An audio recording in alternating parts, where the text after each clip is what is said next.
Nak, ikaw naman na bahala kay Luigi, ha? Behave kayo habang wala si Mommy. Malulungkot ako pag hindi kayo nag-behave. Yes po, Mommy. Nabalik ako.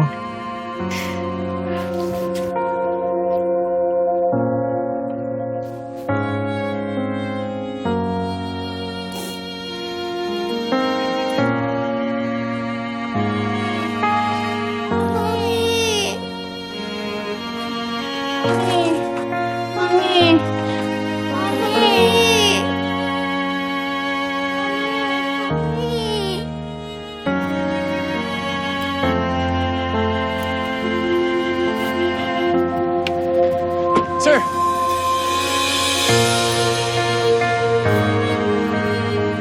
Bitawan niyo yung asawa ko. Inosente siya. Mr. Panganiban. Di ba mo ganun? Kawawa naman mo. Marco, Vanessa. Mr. Panganiban! Huwag mong harangan ng batas. Sir, maling tao yung nakuha niyo. Hindi kriminal yung asawa ko. We have a valid warrant of arrest.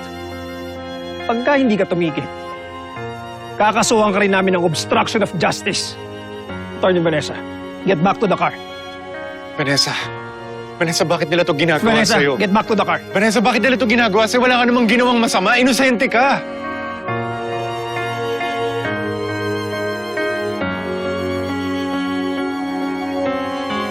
Marco, I know. Naayusin natin to. Papatunayan ko sa kanila lahat na mali yung binibintang nila sa akin.